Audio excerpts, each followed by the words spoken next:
여러분 평안하셨습니까? 네. 이번 집회 마치고 일주일 동안 굉장히 시간이 오래 걸린 것 같아요. 일어나시기를. 여러분 평안한 모습 뵙게 돼서 참으로 반갑습니다. 오늘은 마태복음 20장에 있는 말씀으로 함께 은혜를 받도록 하겠습니다.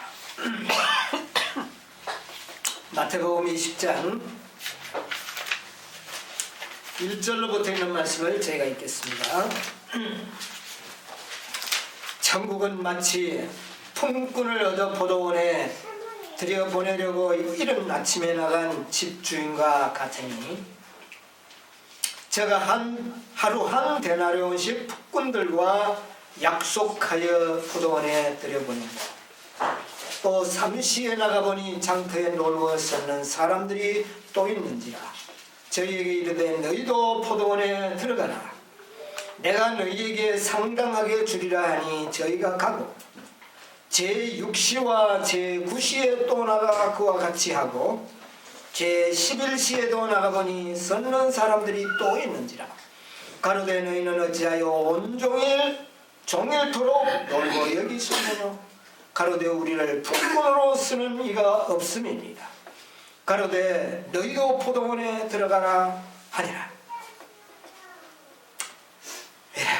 7절까지만 우선 읽겠습니다. 여러분, 천국은 마치 품꾼을 얻어 포도원에 들여보내는 집주인과 같다 그랬어요. 주님께서 천국을 이루시기 위하여 포도원의 일꾼들을 부르십니다. 이 천국 나라를 완성시키기 위해서. 그런데 몇 번이나 일꾼들을 불렀습니까? 소집을 하는 게. 5번.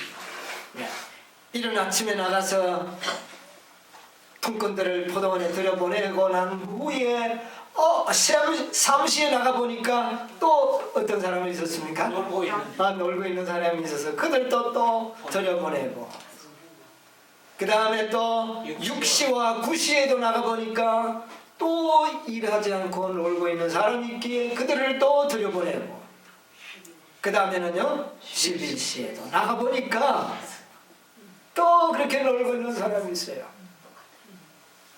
그래서 이 포도원의 이 주인이 5번 일꾼들을 불러서 포도원에서 뭐 하도록 합니까? 일하도록 합니다. 이렇게 했을 때 천국이 이루어졌어요. 5번의 일꾼들을 포도원에 들여보냄으로 인하여 드디어 무슨 나라가 건설이 되느냐 하면은 천국이 건설되는 그런 이 섭리를 우리에게 보여주고 있습니다. 저는 우리가 그냥 그냥 5번에 대해서는 아무 의미도 없고 우리는 그냥 11시에 왔던 사람이 1시간 일하고 참 품삯을 받았다고 하는 그 문제만을 우리가 많이 이야기를 했습니다. 이제 우리는 이 속에서 새로운 또 하나님의 구속의 경륜을 또 발견함으로써 참 우리가 기뻐합니다.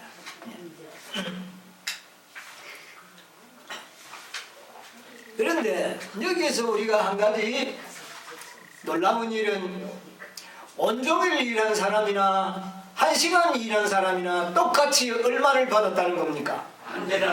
한 데나리온. 오래 일했다고 해서 2데나리온을 준 것도 아니고 1시간 일했다고 해서 조금 준 것도 아니고 다 똑같이 한 데나리온을 받았다.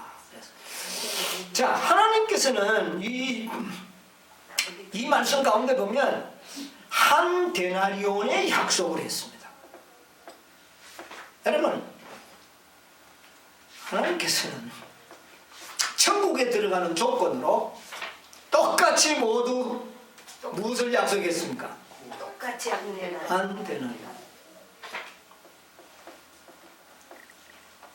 이것은 구원의 약속입니다. 구원의 약속은 한 데나리온입니다. 이 데나리온은 품삯식인데 사실은 어떤 의미에서는 이 한 데나리온이라는 것은 모든 인간들이 구원받는 것은 한 데나리온의 믿음으로 구원 얻는 것입니다.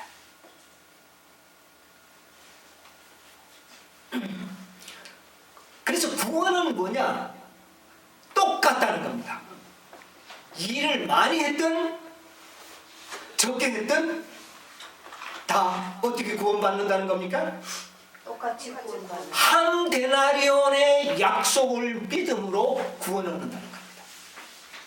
여러분, 구원의 조건이 누구는 뭐 이렇고 누구는 이렇고 누구는 표준이 높아 구원의 표준이 높은 거, 여러분 구원의 표준 높은 거는 없습니다. 구원 자체의 표준이 높은 것은, 구원의 표준은 누구나 다 한 데나리온의 뭐를 믿는 겁니까? 약속을 믿는 겁니다.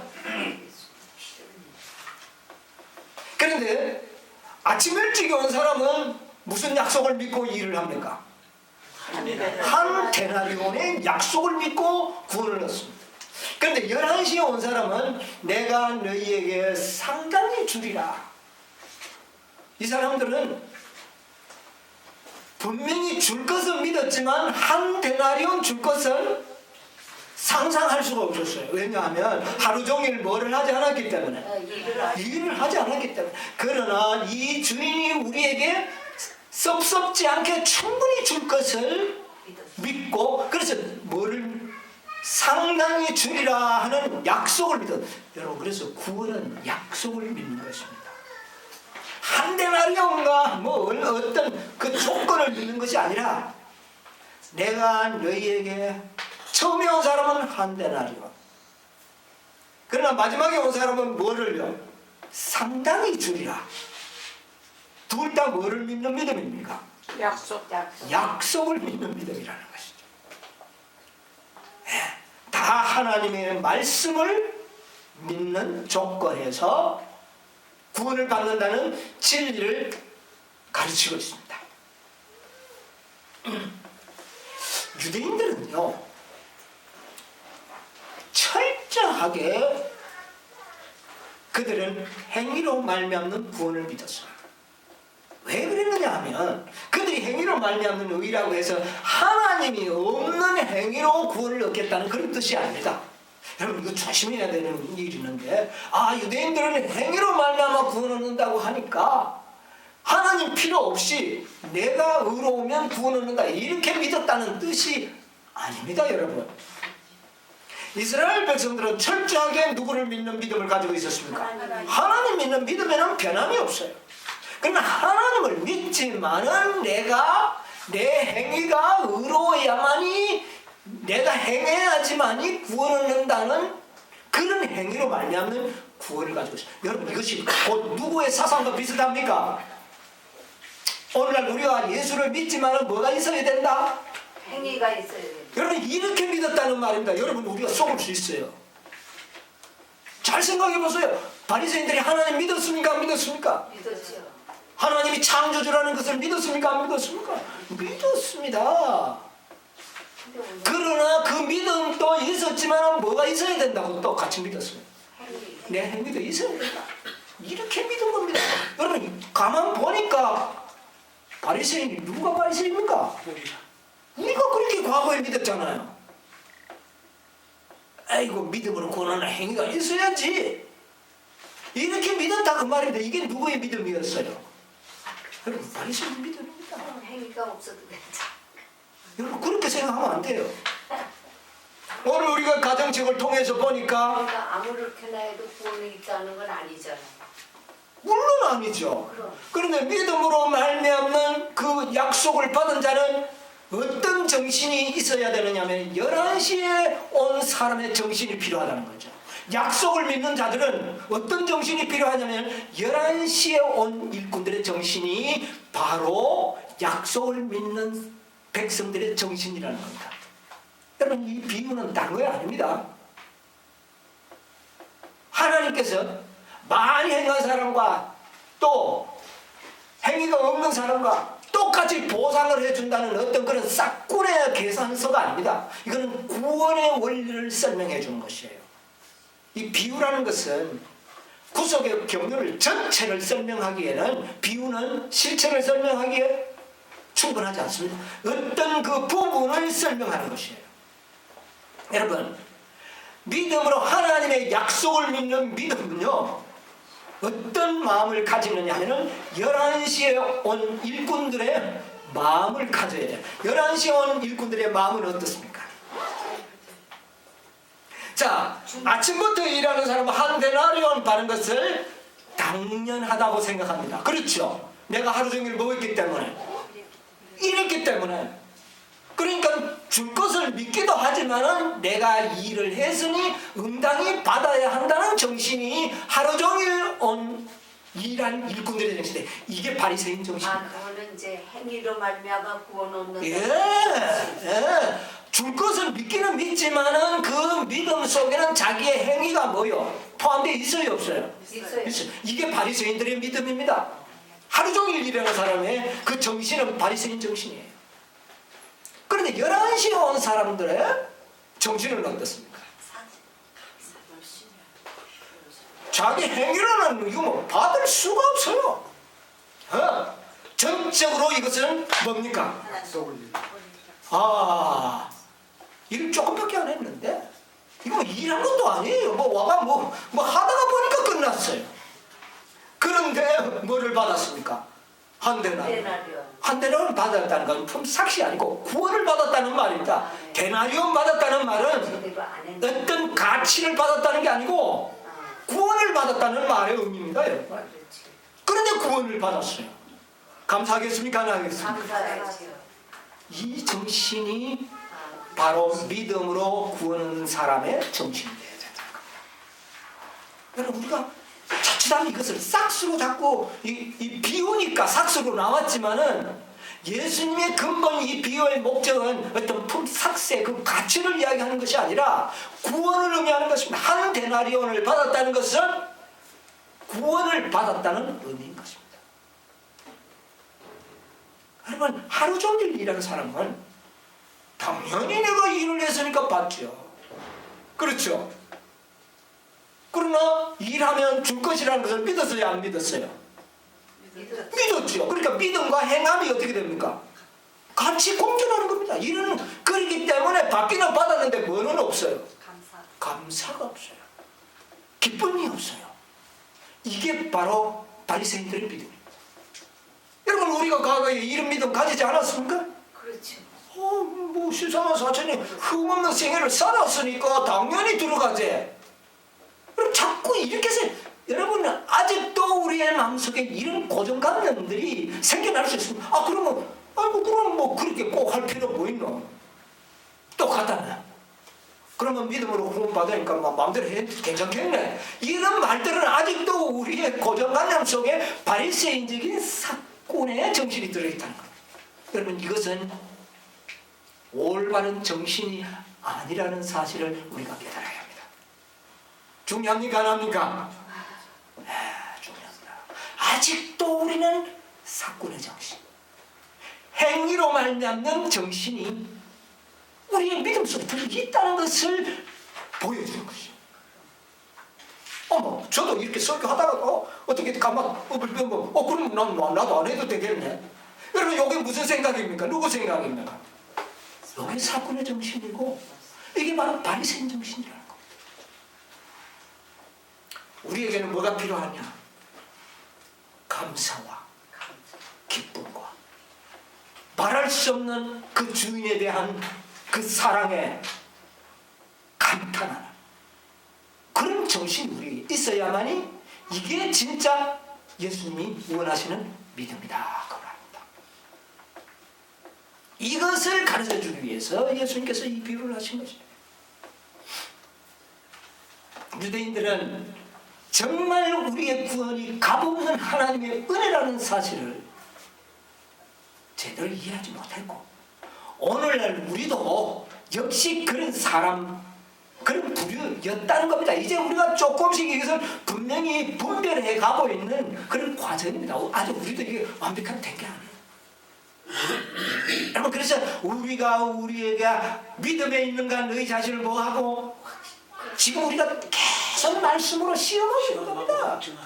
예. 시내보다 아직도 우리의 믿음이 순수하지 못한 것을 발견하게 되는 겁니다.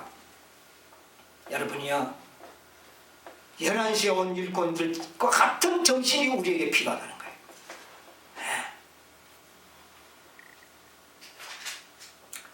이 비유를 하기 전에 예수님 앞에 바로 그 전에 어떤 사건이 있었느냐 하면은 19장에 보면 어떤 부자 법관이 간언히 찾아와서 선한 선생님이여 내가 어떻게 하여야 구원을 얻으리 영생을 얻으리. 영생을 얻으리 무엇을 해야? 이 말 속에는 아직도 무슨 정신이 들어있어요? 뭘 해야 구원이 무엇을 내가 해서 그 대가로 무엇을 얻으려고 하는 겁니까? 구원을 얻으려고 하는 정신이 들어있는 겁니다. 그렇죠? 무엇을 행해야? 그러니까 예수님께서 이렇게 설명을 합니다. 계명을 지키라. 네가 영생의 생명에 들어가려면 계명들을 지키라. 그러니까 이 법관이 뭐라고 합니까? 다 지켰다 무슨 법입니까? 그러니까 예수께서 살인하지 말라, 간음하지 말라, 도둑질하지 말라, 거짓증하지 말라. 그리고는 또 부모를 공경하라. 내 이웃을 내 몸과 같이 사랑하라. 여기를 다 했습니다. 자, 여기 잘 한번 생각을 해보십시오. 예수님께서 계명을 조목조목 설명을 하는데 여기에 5째 계명에서부터 10째 계명까지를 쭉 나열하고 그 뒤에 또 뭐라고 이야기를 했느냐는 내 이웃을 어떻게 해요? 내 몸과 같이 사랑하라. 그렇게 이야기를 했어요. 그런데 이 관원이 뭐라고 이야기를 합니까? 가로되 이 모든 것을 내가 지켰습니다. 네, 지켜라. 자, 우리가 여기서 우리가 잘 생각해야 될 것은요, 이 부자 법관이 거짓말 안 하고 간음 안 하고 도적질 안 하고 살인 안 하니 이거는 뭐 응당 안 했고요. 뭐까지 한 사람입니까? 이 사람은 내 이웃을 어떻게 해요? 내 몸같이 사랑하라는 율법도 그는 지켰다고 생각하고 있었습니다. 그러면 이 사람은 품성이 상당한 수준에 올라간 사람. 여러분, 우리가 대다수 뭐 거짓말 하지 말라, 간음하지 말라, 살인하지 말라 이런 것들은 우리가 안 합니다. 할 수 있지만은 내 이웃을 내 몸과 같이 사랑했느냐 할 때 그렇게 했습니다 말하기가 쉽습니까? 어렵지 우리가 그 말을 할 수 있어요? 굉장히 양심에 찔려서 우리가 못할 수도 있어요. 그런데 이 청년은 어떻게 합니까? 내 이웃을 내 몸처럼 어떻게 해요? 사랑했습니다. 그런 걸 보면 이웃에게 뭐 이렇게 약간 도와주고 이웃과 친하게 살고 이 정도는 그가 했다는 얘기예요. 자기가 할 만큼 했다는 겁니다. 그러면 이 부자 가난의 수준이 어때요? 높지 굉장히 높습니다. 그러니까 예수님께서 그러면 이래도 내가 뭐가 부족합니까 하니까 예수님께서는 그래 네가 부족하다 그 말입니다. 네가 온전하고자 할진대.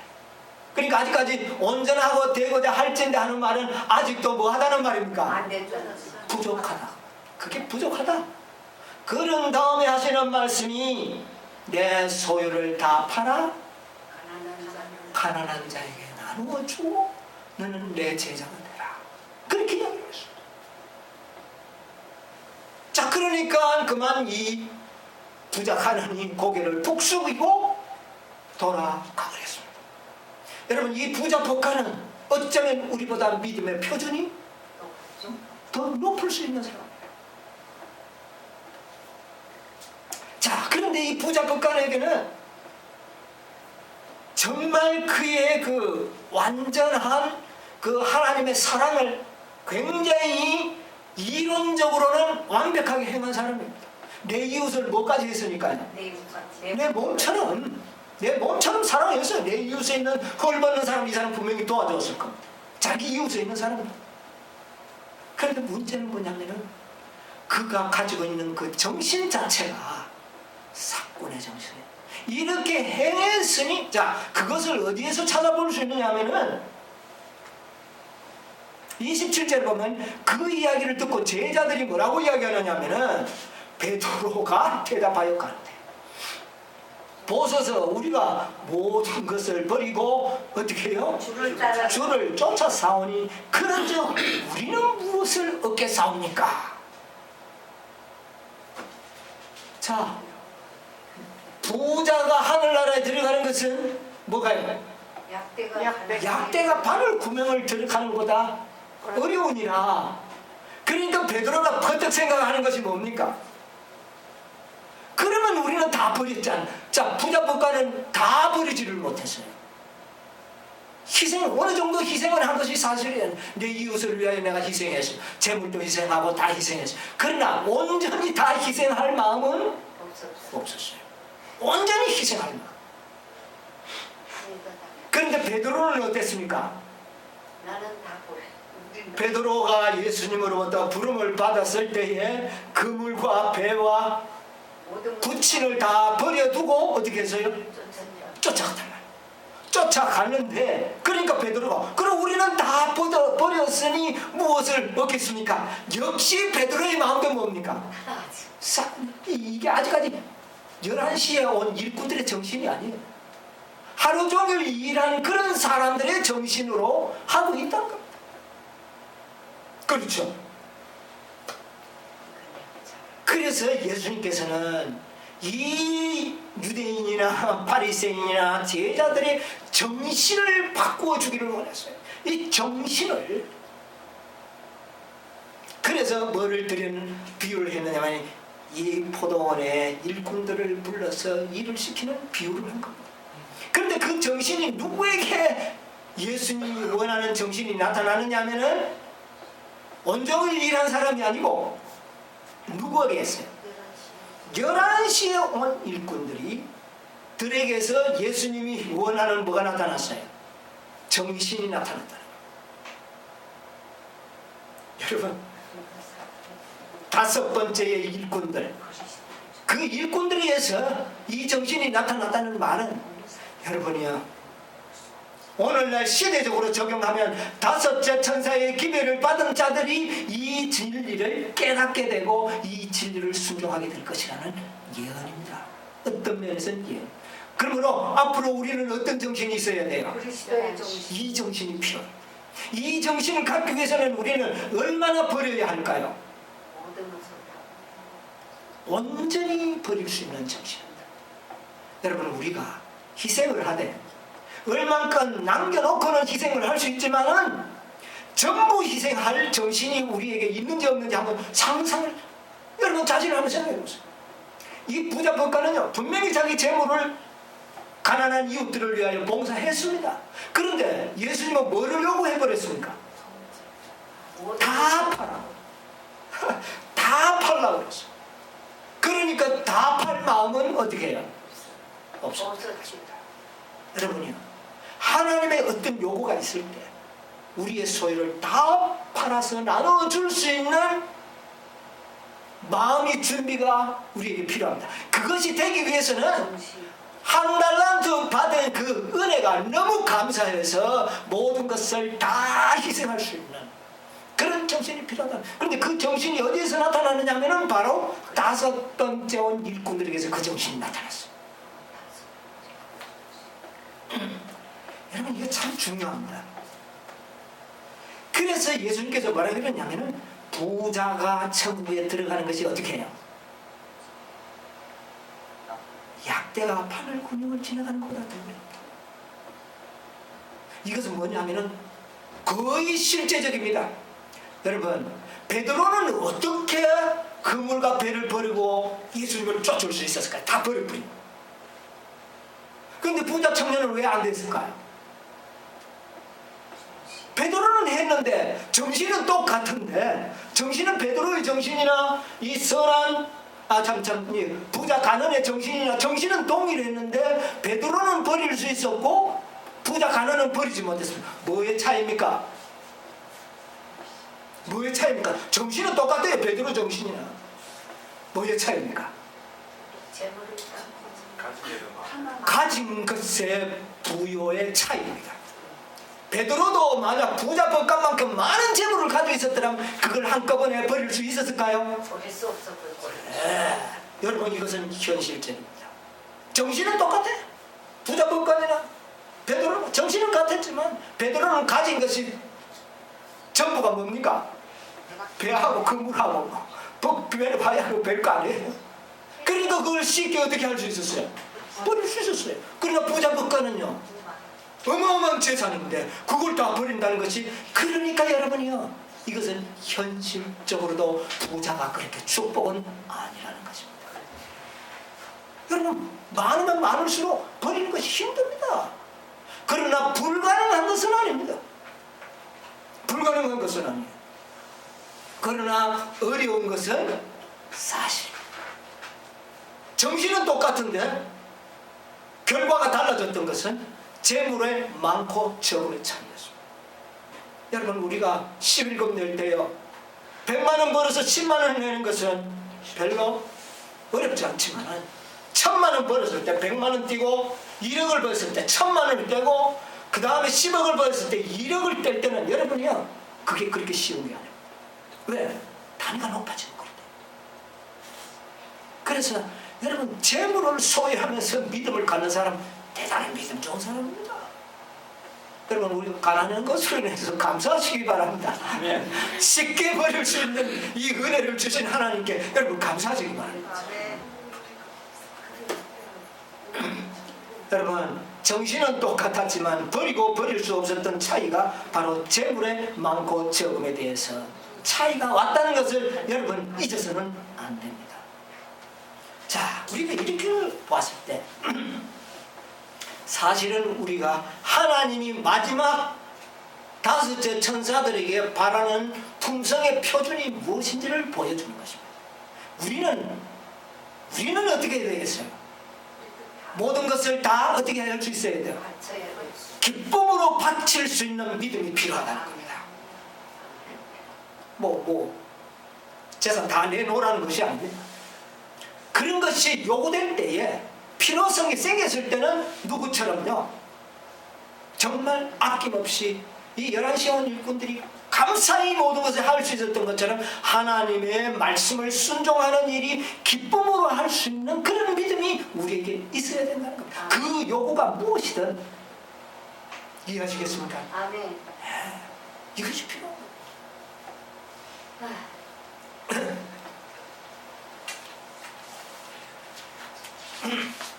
예언의 신 가운데 보면 이런 말씀이 있습니다. 신분경은 392페이지에 보면 자신을 사랑하는 자는 율법을 범하는 자이다. 자, 네 소유를 다 팔아 가난한 자에게 나눠주고 나를 따라오라, 예수님께서 말씀하셨어요. 근데 왜 못 팔았습니까? 누구를 사랑했기 때문에? 자신을. 여러분, 바로 이거. 네. 마지막 천사의 하나님의 부르심의 사업은 온전히 다 팔 수 있는 믿음. 온전히 다 팔 수 없다는 말은, 요구가 왔는데도 팔 수 없었다는 말은 누구를 사랑했어요? 자신을 사랑했어요. 여러분, 우리의 믿음의 표준이 뭡니까? 내가 꼭 도적질을 해야 죄를 짓는 겁니까? 내가 거짓말을 해야만이 죄를 짓는 겁니까? 물론이지요. 그것은 그렇지만 뭐 하는 것이? 자신을 사랑하는 것이. 자신을, 다른 사람보다 자신을 사랑하는 것이 하나님의 그 표준에 비추어 볼 때 이것은 죄라고 하는 사실입니다. 여러분, 표준이 어떻습니까? 여러분, 우리가 부족을 느낍니까? 아멘. 우리가 지금 뭐 하게 되기를 원합니까? 여러분, 우리가 뭐 하기를 원합니까? 온전하게 되려고 하지 않습니까? 온전함. 네가 온전하고자 할진대 내 소유를 어떻게 해요? 그냥 아니다. 다 팔아. 이것은 다 팔 수 있는, 다 희생할 수 있는 그런 믿음이 우리에게 있어야 된다. 그것도 어떤 마음으로요? 기쁜 마음으로 주셨어요. 예수께서는 그 청년에게 그의 마음속에 있는 아직도 자신을 사랑하는 이기심이 나타나도록 시험을 주셨다.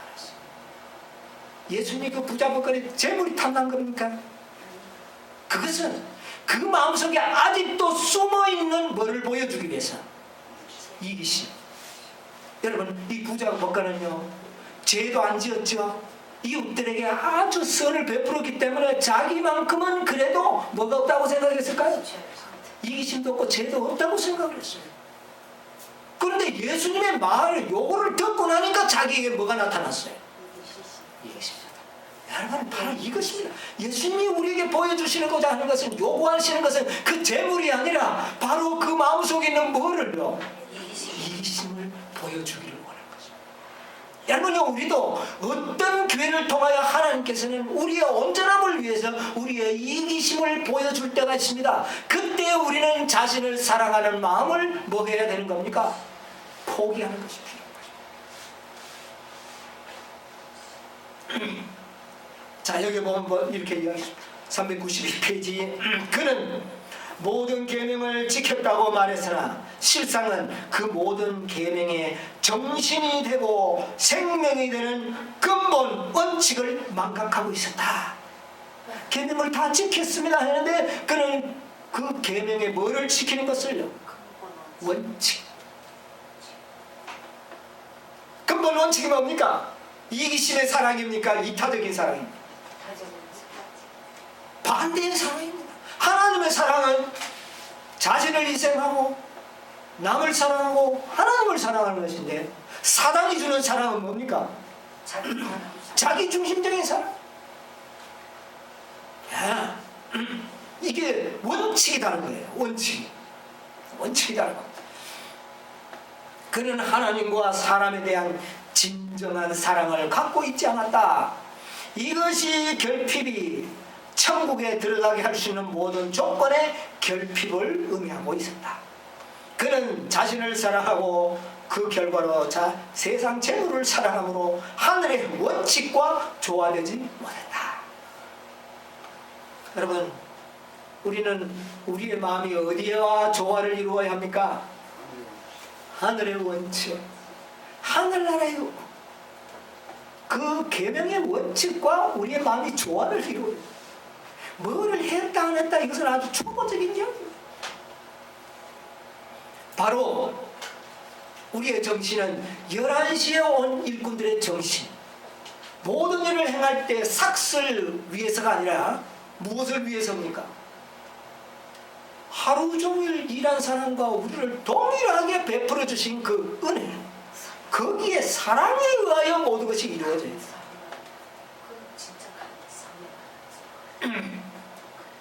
그래서 여기에 보면 리브앤더 헤랄드 1890년 12월 23일자에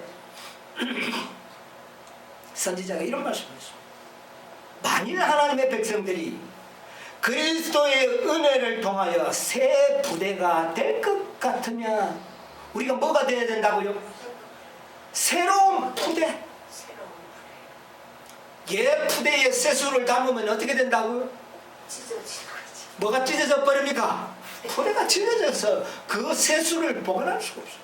그런데 우리는 무슨 푸대가 준비되어야 된다고요? 새로운 푸대. 여러분, 새로운 푸대가 어떻게 해서 새로운 푸대가 될까요? 어떻게 하면 우리가 새로운 푸대가 될까요? 새로운 정신? 예, 새로운 마음, 새로운 결심. 과정 시간에 제가 이야기했습니다. 자기를 완전히 포기하고 이제 정말 주님을 위하여 사는 생애로 내가 살겠습니다, 이렇게 푸대를 준비하면 하나님께서, 그분께서 새 술로 그 푸대에 채우실 것이다. 무슨 말인지 아십니까? 우리가 결심도 하지 않고 그냥 뭐 잘 해봐야지, 그 푸대 그대로 가지고 노력만 합니다. 그러면 노력하면 할수록 푸대가 찢어져요.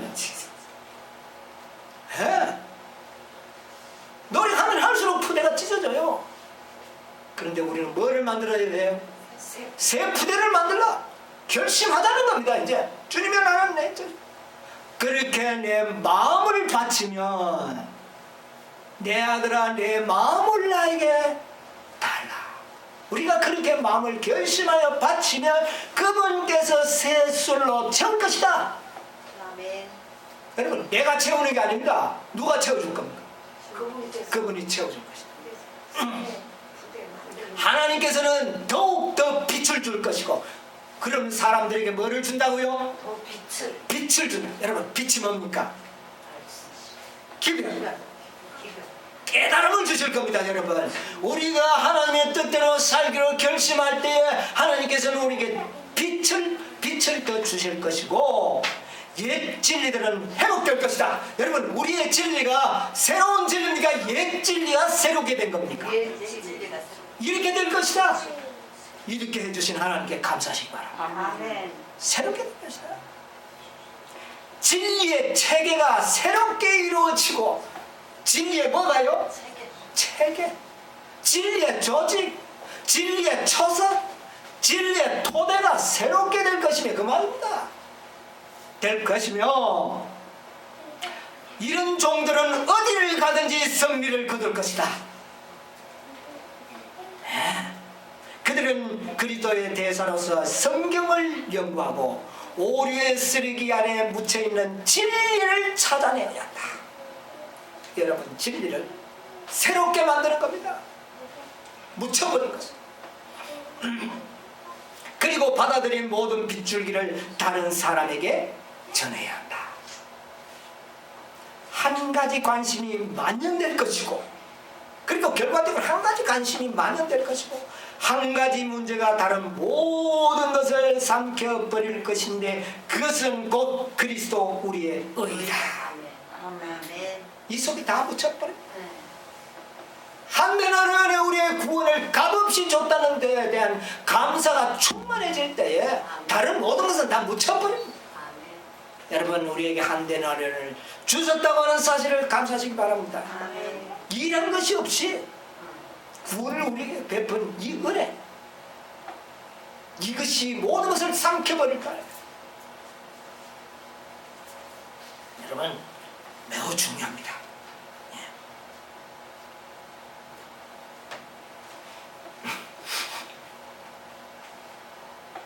여기 보면 이런 말씀이 있어요. 시대의 소망 547페이지에서 9페이지까지 내용을 좀 갖추렸는데요.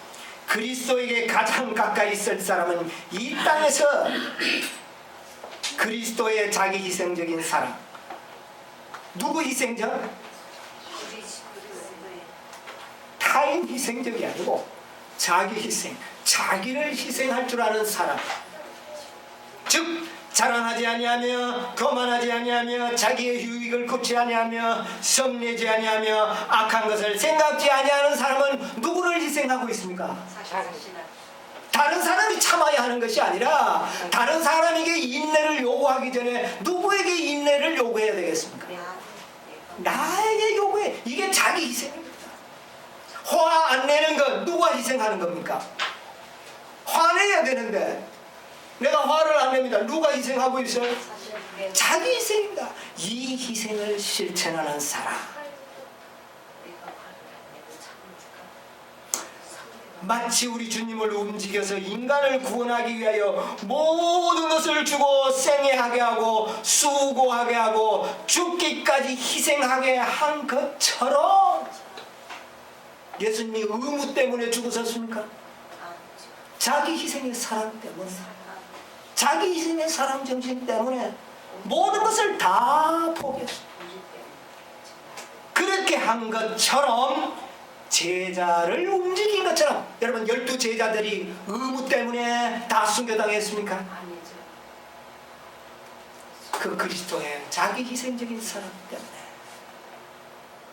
그 정신을 가장 깊이 체득한 자들이 그리스도에게 가장 가까이 있을 사람들이다. 왜 다 11시에 온 일꾼들 14만 4천인들이 하늘에 가서 하나님의 보좌 앞에서 그의 성전에서 밤낮 섬기게 될까요? 그가 가장 자기 희생의 사랑을 실천한 사람들이기 때문에 그렇게 될 것입니다.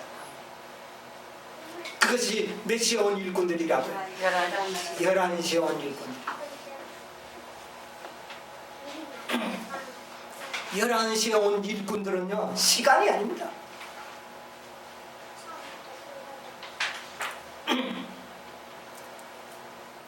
여러분, 우리 대열에서 이탈하는 사람들도 들어있죠? 이런 말이 있습니다. 이것은 어디에 있는 말씀이냐면은 1903년 와이프의 편지 가운데 이런 말씀이 있습니다. 대열 중에 공백은, 우리가 가는 대열에 공백이 생기면 그리스도에 의하여 11시에 온 일꾼들로 대표되는 자들에 의하여 채워지게 될 것이다. 우리의 대열은 어떤 사람의 정신을 가진 사람? 11시에 온 일꾼들의 정신을 가진 사람들에 의하여 채워질 것이다. 하나님께서 성령께서 그와 더불어 다투고 계시고 있는 많은 사람들이 있다. 하나님의 멸망시키는 심판의 때는 현재 진리가 무엇인지 배울 기회를 갖지 못하는 자들에게는 자비의 시간이다. 주께서는 그들을 부드러운 눈길로 바라보실 것이다. 그분의 자비의 마음을 감동을 받으며 그분의 손길을 구원하기 위하여 여전히 내뻗고 있는 반면에 들어가지 않는 자들에게는 문이 닫혀질 것이다. 이 마지막 날에 최초로 진리를 듣게 되는 무수한 사람들이 들어갈 허락을 얻게 될 것이다. 마지막 순간에 구원 얻는 자들은 다 몇 시에 온 일꾼들이라고요? 11시에 온 이런 자들이 우리의 대리의 공백을 채웁니다. 여러분, 우편강도가 어떤 정신을 가졌는지 아십니까? 11시에 온 일꾼의 정신을 가졌어요. 네. 와이프는 그렇게 이야기했어요. 연애신 3권 157, 8페이지에 보면 하나님의 성령께서 이 죄인의 마음을 밝혀, 우편강도를 말합니다. 밝히사 믿음으로 그리스도를 붙잡게 하였다. 유대인들의 지도자들이 그분을 부인하고 그분의 제자들까지도 그분의 신성을 의심하였으나, 언제요? 예수님이 십자가에 달렸을 때 제자들도 예수님의 신성을 의심하였으나 영원의 벼랑 가장자리에 선 불쌍한 우편강도는 예수님을 주님이라고 불렀다. 제자들도 의심하는 그 순간에 누구는요? 우편강도는 그분을 주님이라고 불렀다. 예수께서 이적을 행하시고 죽은 자를 무덤에서 일으켰을 때는 많은 사람들이 서슴지 않고 그분을 주님이라고 불렀다. 예수님이 아주 놀라운 표적과 기사를 행할 때는 많은 사람들이 그분을 누구라고 불렀다고? 주라고 불렀다. 그러나 그분이 십자가에 달려 죽으실 때는 제11시에 구원함을 받은 회개한 강도 외에는 어느 한 사람도 예수님을 주님으로 인정하지 않았다. 중요한 일 아닙니까? 우리는 어떤 믿음이 필요합니까? 11시에 온 일꾼들 믿음이 필요합니다.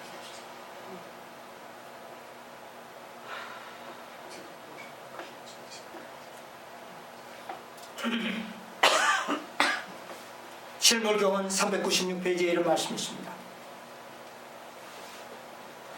그리스도께서는 제자들이 복음의 원칙을 망각하지 않도록, 뭐를 잊어버리지 않도록? 여러분, 우리는 복음의 원칙, 복음의 정신, 복음의 계획을 너무나도 자주 잊어버립니다. 이번에 집회 때 그 말씀 나오죠. 우리는 너무 어렵게 배운 믿음으로 말미암는 의의 기별을 어떻게 해요? 너무 쉽게 잊어버려. 너무 어렵게 배워놓고는 잊어버리기는요, 너무 쉽게 잊어버린다.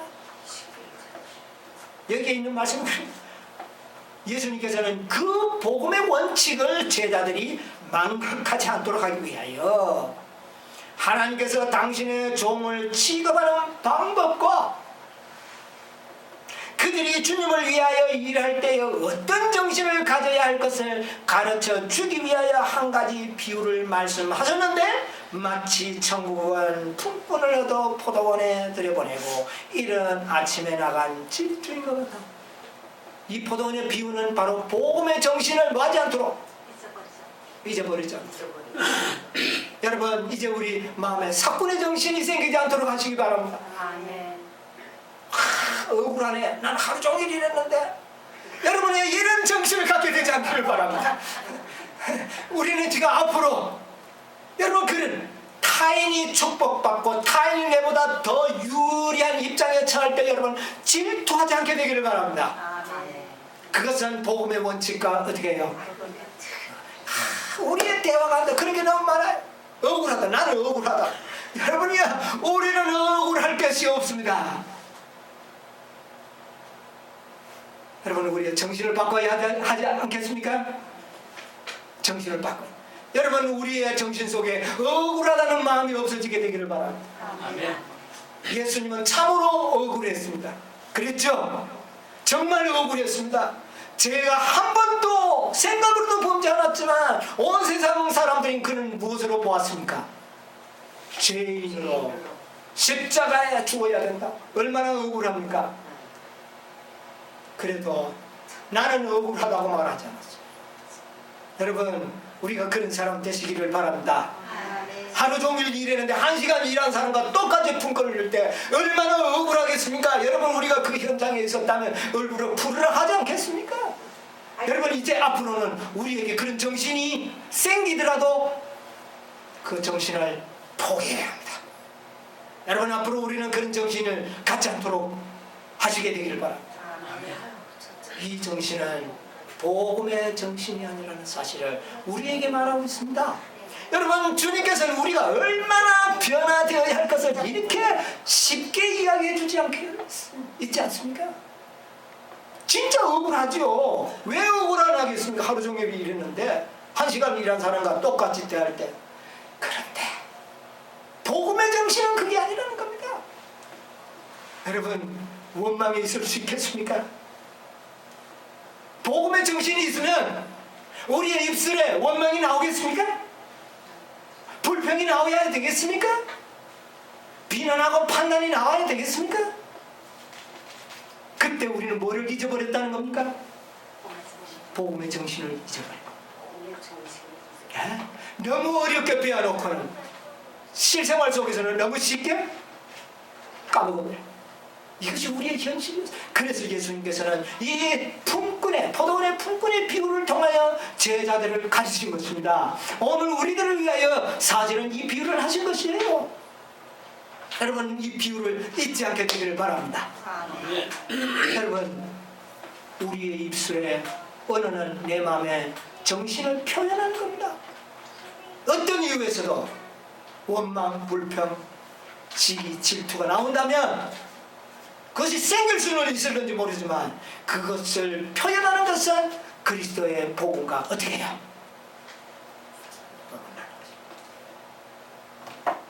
하나님께서 우리를 얼마나 온전한 사람으로 만들려고 하는지.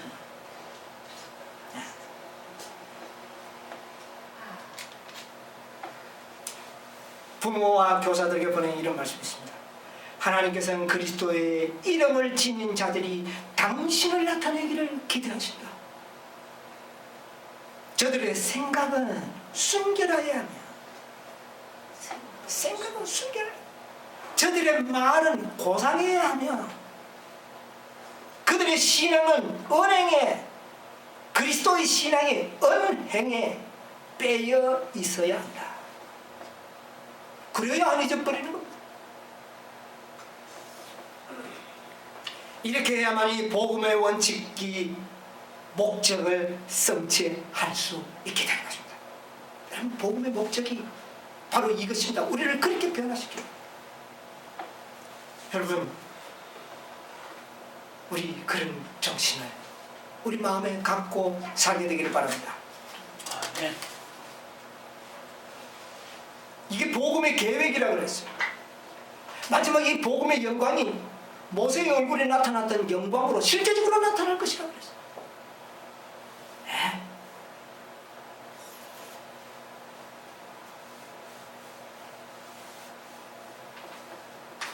시간이 많이 지나기 때문에 제가 다 읽지를 않겠습니다. 오후에 제가 좀 읽어드리기로 하고요. 조금만 읽어드리겠습니다. 복음의 계획이 영광과 충만함과 완전함이 우리 생활 속에서 완성된다. 사람이 구주를 받아들이게 될 때 완전한 평화와 완전한 사랑과 완전한 확신의 빛을 반영하게 된다. 우리 생활 속에 나타나는, 어디에서 나타나는? 생활 속에 생활 속에 나타나는 그리스도의 품성의 아름다움과 향기로 하나님께서 진실로 당신의 아들을 이 세상에 구주를 보내셨다는 것을 증거하게 된다. 우리가 예수님을 무엇으로 증거한다고요? 실생활 속에서 그분의 아름다운 품성을 나타내서 증거하게 됩니다. 여러분, 우리의 실생활은 무의식적으로 하는 겁니다. 거기에서 그리스도의 품성의 향기가 바로 마리아의 깨어진 옥합이 숨기려고 했지만은 온 세상에 가득하게 한 것처럼 그리스도의 품성은 그렇게 나타나야 된다고 그렇게 말씀하셨습니다. 모처럼 우리 다 11시에 온 일꾼의 정신으로 살아가는 아멘. 그리스도인이 되시기를 간절히 바라면서 말씀을 마치겠습니다. 아멘.